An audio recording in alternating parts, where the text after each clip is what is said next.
Happy Friday, ladies and gentlemen, Allincrypto here, and welcome back, guys, for another daily cryptocurrency market update. If you are new around here, every single day at 1 p.m. UK time, we release an update just like this one to help you stay up to date with the latest and greatest things happening within the crypto space, but also the broader markets, and that is exactly what we are going to be doing in this video. As always, we have a jam-packed update for you. We're going to start things off with a tweet from Michael Burry. And people remember that earlier in the year, Michael Burry took out a massive, what was leveraged position against the stock market, the US stock market.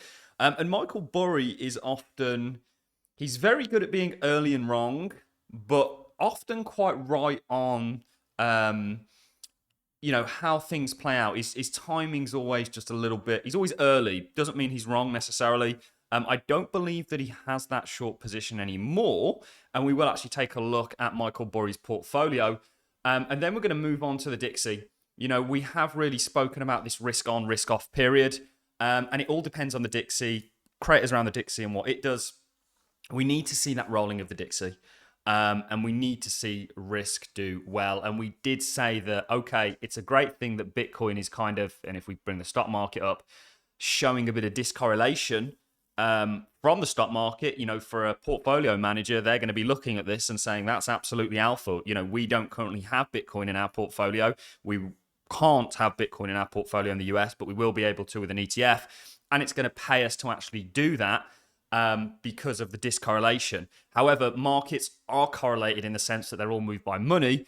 And we have spoken about, we've used the dollar and we've really coined it as a tide, okay? And right now, when it's strong, Bitcoin risk has generally got to swim against it. And we did see yesterday, remember Bitcoin and crypto have done some great moves. You know, they're not just going to go straight up, but with the kind of macro downside, we did see a little bit of a selling off, a pulling back for crypto. We're going to look at Bitcoin on a shorter time frame because it may be setting up. You got a bit of a symmetrical triangle playing out for continuation, and we're still not sure about the dollar. The dollar really could roll here, and we could see that risk on period. And this could be at a time when risk is going to turn. And actually, if we look at the stock market and where some stocks are, they're at the point of turning. You know, we are still bullish and still expect higher, a new high essentially for the S&P. We've already had that play out for many of our stocks. A lot of stocks are a lot stronger than the S&P, certainly the tech sector. You've got that AI buzz. But what I actually want to do is show you guys at what point would I be invalidated. In my opinion, would I basically say, okay, it doesn't look very likely that stocks are going to go higher at this point because we've essentially broken out, which has given us a higher target. That pattern would be invalidated if we went, you know, much lower on the S&P. And at that point, I would very much turn my views on or move to a neutral view, certainly on the stock market. So we've got a lot to get into. We're also going to be looking at the fact that JP Morgan and their JP Morgan coin, their JP Morgan blockchain basically, is now doing 1 billion transactions a day. We have been spot on in regards to having the foresight very early on to know what this technology was going to do. And it's going to change the entire financial world. It's going to change the world full stop. Your identification is going to be on a blockchain. Your banking is going to be on the blockchain. Your company that you work for is going to use and utilize blockchain. Cars are going to have blockchain integrated in them in regards to, you know, the kind of EV revolution and stuff like that. So a lot to get into. And then we're going to be looking at a little bit of sort of macro data. Again, very much in keeping with what we thought, in keeping with what Larry Fink came out and said a couple of days ago. You had better than expected GDP in the US. And you also had a slight uptick, not much. It was over by about 2K on unemployment, which, of course, unemployment is very correlated with the stock market, which we can fly past. So there's always a lot for us to cover in these market updates. We have started releasing YouTube Shorts, and we're on TikTok and Instagram. Make sure it's the right accounts you're following, guys. We will never, ever send you a DM. I don't want anything from you guys. The only thing that we kind of sell is our Patreon. And that's totally up to you guys, whether you want to join that or not. And of course, we have a website, which is totally free, and all the information on it. And this channel, of course, you know, is not a paid thing. So let's get into it. And let's start with where I promised we were going to start. And that is with Michael Burry. He is back, the Cassandra. Michael Burry, BC is what his account goes by. SPY down 10% from the highs. QQQ down 11% from highs. The market is officially in a correction territory. in a short time, my view about bonds. So, Michael Burry in the mid sort of year had opened, I can't remember what it was in the billions in regards to shorts against the SPY, and I think the NASDAQ also. However, we are not seeing that position in his portfolio. So that makes me think that he may have abandoned it because he was, by all accounts, very wrong initially, but he may be becoming very right. And you can see actually Michael Burry. I like Michael Burry. I respect Michael Burry. I know people like to clown him on Twitter, but you know when you look at the people that are clowning him and you question their credibility, it's always quite interesting. You know, Michael Burry has made some amazing calls. He's also got a lot of things wrong. So have we all. And this is the game of investing and trading, unfortunately. But you can see he dumped a lot of the bank stocks, which was a really good call. Obviously, having the foresight to, look at what was coming. The only thing he has got is Franklin Temple, and that's an ETF that he's got, so that's not representative of the banks. But you can see that his biggest position is Expedia, and Expedia doesn't look great. I have looked through his portfolio on a lot of these. Some of them actually look okay. They look like your sort of altcoins, but Michael Burry is very good at being early. Is he right? We're going to be discussing that. In fact, we're going to go ahead and do that now. We can come back to Bitcoin. If you look at the stock market, we're ultimately expecting the stock market to go all the way to 4,951. This has been a brutal correction. I don't really know if there's anything we can draw in here in regards to a pattern. It's not really much of a falling wedge, I don't believe. Yeah. Potential broadening structure, which may set up to the upside. At what point are we wrong? So our theory and the targets, a lot of the targets that we generated, some like Microsoft, perfectly hit target and sold off, have been generated on stage analysis, which hasn't given a predictive target but confirmed an uptrend, and basically traditional technical patterns like head and shoulders that have given us this target for up here. We would be invalidated on the head and shoulders here at 3,800, and that would mean you're likely going lower. But for me, I would start to get very sweaty in regards to the 4,000 sort of 40 mark being hit. This last low would be really where I'd look to pivot. Michael Burry, I believe he started shorting around about here. It obviously did this, but now it's done this. So he's actually been largely right. I don't know whether he holds that. I certainly can't find them in his portfolio, but it's food for thought. And this has been a kind of headwind leading us on to the next topic, which is, of course, the dollar and the kind of macro. The dollar's been getting a bid since inflation started to raise its head again. And ultimately, it's caused pressure on the basket of things that we would term risk. Bitcoin, stock market, gold, TLT, which, of course, is bonds, and the housing sector. You can see there's a real discorrelation between Bitcoin and gold, which are similar in regards to what they're trying to do and the properties that they hold. And the other markets have kind of really, given way to this. If you look at where the dollar started to gain strength from what the market's done, even Bitcoin and gold up until recently, where it looked like there was maybe going to be a turning, they've really lost ground as a result of it. But there may still be a turning for the dollar.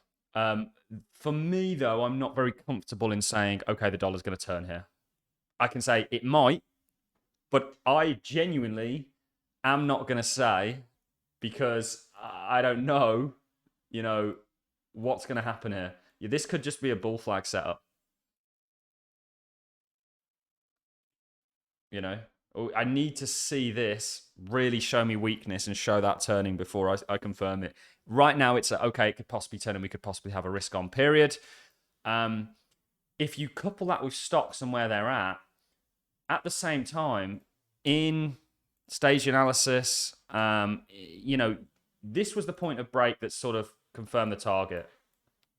Okay, we are there now. So this could be, and we never really had a retest of this, just a retest that leads to the continuation. That would support the dollar maybe rolling over.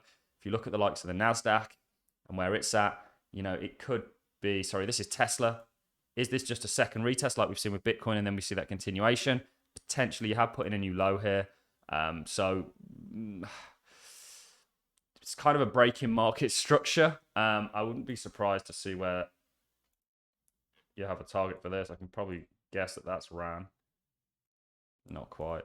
You got lots of stocks that may be coming into support areas. However, you've got to see it. You know, there is real danger here. And how does this, you know, if you look at Microsoft and where it's hitting, you know, you could be doing something like this. Google, Meta. I know you had Intel and who was the other one? It could have been Amazon do quite well. Yeah, look at Amazon. You know, this, we still think that you've got actually some decent structure here across the board. So we're not bearish per se. What we are is cautious, but there could be the turning signs, you know, falling wedges, potential running into support, retest areas. Couple that with the stock market, you know, and if you do get this turning on the dollar, you could see risk on, and crypto's already kind of pointed you in that direction and will outperform when it actually gets rolling. And in regards to Bitcoin on the short term, this is why we don't endorse people running into the market, certainly after a big rally. And that's not to say that it's going to turn around here, and I don't think you're going to retrace this. On the short term, you could be setting up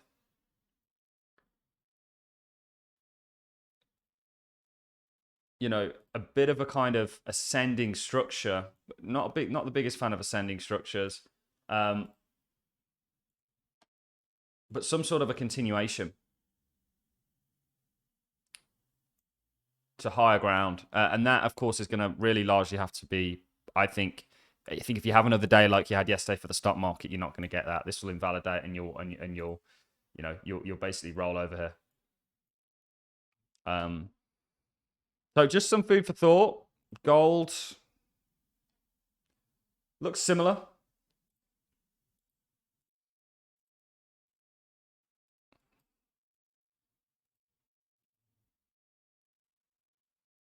We'll see. We'll see. We need that risk on period. Otherwise, risk assets generally and the basket that we turn risk aren't going to do too well. Moving on, you know, to a bit of data. Constantly getting data. The market's constantly processing that. You did have advanced GDP, and it came out better than expected. Again, people are shocked at this, given the sort of main narrative in regards to rates and what they do. Rates are destructive, but at a later date. You know, they up rates and they don't instantly have an effect, or they do, but it's not, you know, to the bigger degree, which comes later on. Which is why we think that actually the market's going to do well, and we can see the stock market going on and putting in new all-time highs. Before that, we know where we're wrong, and we know where we'll sort of say, okay, now we need to take a neutral position and rethink. You've also got most central banks not upping rates again. I think this has a lot to do with the bond market. You did have a slight rise in unemployment. And today, we haven't really got a great deal. We've got core PCE, which is going to be interesting. Personal income, personal spending. We've got Fed speakers. We had Jerome Powell speak this week. Just very hawkish. He's basically kept the same tune, and this is why I think bonds and banks aren't doing too well, and certainly real estate. So we'll see, guys. The dollar needs to roll. If you continue to have ETF or no ETF days like we've had in the stock market, that will spill over to Bitcoin. The stock market will rally up until 2% of its high 2 months before a recession. I don't think the recession is 2 months away. That's my own personal take. We looked at Larry Fink's comments on this. He also doesn't think it's coming really till 2025. That very much in keeps with our overall thesis on the markets and what we think is at hand here. But we're observant. You know, if we start to see things that make us think otherwise, we will flip. For now, we very much just stick to the plan, I guess, and see what happens. You know, crypto is showing signs of life. We've sort of speculated on that, but we need to get the overall markets confirming that and going with us, not against us. Because if you know, a swimmer can't swim against a very strong current for that long, regardless of how strong that swimmer is. Anyway, that's all I've got for you in this video, guys. I'm wishing you all a wonderful Friday. Hopefully you're all informed now and up to date on our thoughts on the markets. If you've enjoyed the content, like is appreciated. So is a comment. Have a fantastic weekend, guys. We'll see you on the weekend. And yeah, catch you in the next one. Thanks for watching. See you in the next.